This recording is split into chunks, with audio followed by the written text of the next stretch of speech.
नमस्कार, बहुत बहुत स्वागत है आपका। मैं हूं आपके साथ ऋतु ज्ञानवानी। रूस यूक्रेन युद्ध ने खतरनाक रुख अख्तियार कर लिया है।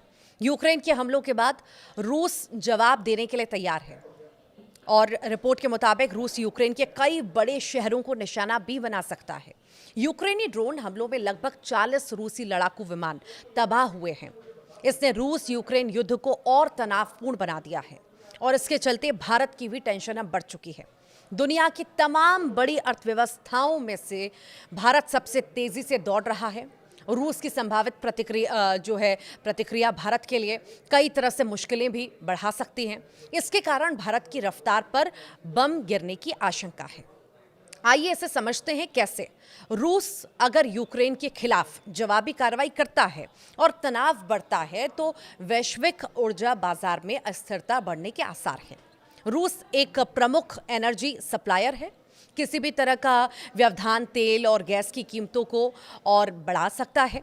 भारत अपनी ऊर्जा ज़रूरतों के लिए आयात पर निर्भर है, इसीलिए कीमतों में बढ़ोतरी से भारत का आयात बिल बढ़ेगा। इससे महंगाई का दबाव बढ़ सकता है। खास बात यह है कि मार्च 2025 तक के आंकड़ों के अनुसार रूस भारत के तेल आयात का सबसे बड़ा सप्लायर बन गया है। भारत के कुल तेल आयात में रूस की हिस्सेदारी लगभग 36% थी। अप्रैल 2025 में यह हिस्सेदारी बढ़कर 39.3% तक पहुंच गई थी।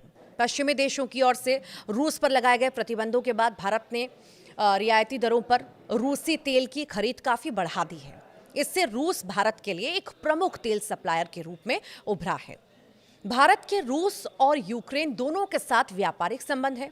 अगर संघर्ष बढ़ता है तो दोनों देशों के साथ व्यापार प्रभावित हो सकता है। सप्लाई चेन में व्यवधान आने की आशंका है। इससे तमाम वस्तुओं की कीमतें प्रभावित हो सकती हैं। भू राजनीतिक तनाव बढ़ने पर अक्सर निवेशक जोखिम से बचने की कोशिश भी करते हैं और इससे भारतीय रुपए पर दबाव भी बढ़ सकता है।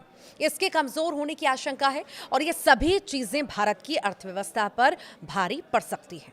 इसके अलावा भारत के रूस के साथ ऐतिहासिक और रणनीतिक संबंध हैं, खासकर रक्षा क्षेत्र में।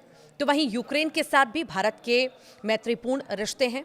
ऐसे में किसी भी बढ़ते संघर्ष में भारत के लिए एक संतुलित रुख बनाए रखना मुश्किल हो सकता है।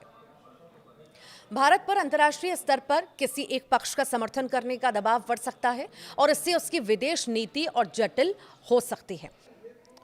तुर्की के इस्तांबुल शहर में सोमवार को रूस और यूक्रेन के प्रतिनिधिमंडल आमने सामने बैठे, लेकिन ये बातचीत सिर्फ 1 घंटे चली और कोई ठोस नतीजा नहीं निकला। यूक्रेन के राष्ट्रपति व्लादिमीर जेलेंस्की ने बताया कि दोनों देशों ने तुर्की के जरिए दस्तावेजों का आदान प्रदान किया है और युद्ध बंदियों की एक और अदला बदली की तैयारी हो रही है। पिछली बार 16 मई को भी बातचीत हुई थी, जिसमें हजार कैदियों का आदान प्रदान किया गया था।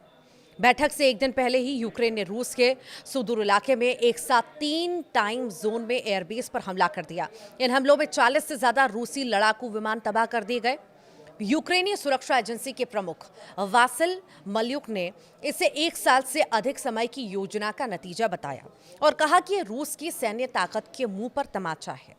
जेलेंस्की ने इस ऑपरेशन को ऐतिहासिक और शानदार भी बताया। रूस ने जवाब में यूक्रेन पर अब तक का सबसे बड़ा ड्रोन हमला किया। यूक्रेनी वायुसेना के अनुसार रूस ने एक ही दिन में 472 ड्रोन दागे और एयर डिफेंस सिस्टम को धोखा दिया जा सके, ताकि यह हमला नागरिक इलाकों को भी निशाना बना रहा था, जिससे जंग के मानवीय असर और गहरे हो गए। और इसी बीच रूस ने दावा किया कि उसने 162 यूक्रेनी ड्रोन को मार गिराया।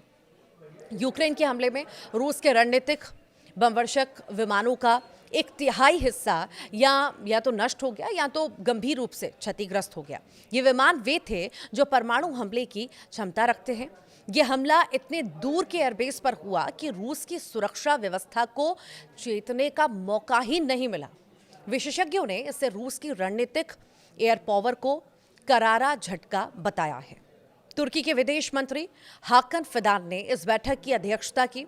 उन्होंने कहा कि पूरी दुनिया की नजरें इस बैठक पर हैं, लेकिन नतीजे शून्य रहे। अमेरिका और यूरोपीय देश रूस को बातचीत की मेज पर लाने की कोशिश में लगे हैं, लेकिन रूस ने अब तक कोई सकारात्मक संकेत नहीं दिया। जेलेंस्की ने चेतावनी दी कि अगर ये बैठक भी बेनतीजा रही तो रूस पर और कड़े प्रतिबंध जरूरी होंगे। जमीनी लड़ाई भी लगातार तेज हो रही है। रूस की ओर से यूक्रेन के खेरसोन और जापोरिजिया क्षेत्रों पर गोलीबारी की गई, जिसमें 8 लोगों की मौत हो गई और कई घायल भी हुए। दोनों देशों के बीच करीब 1000 किलोमीटर लंबी सीमा पर लगातार झड़प हो रही है। आम नागरिकों का जीवन युद्ध की भेंट चढ़ता जा रहा है और कहीं से भी राहत के संकेत नहीं दिख रहे।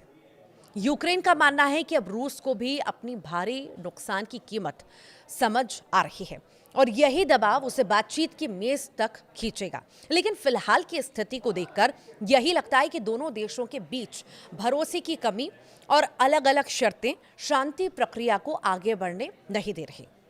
दुनिया भर के नेता उम्मीद कर रहे हैं कि अगली बातचीत में कुछ ठोस हल निकले, लेकिन तब तक लड़ाई और नुकसान जारी रहेगा।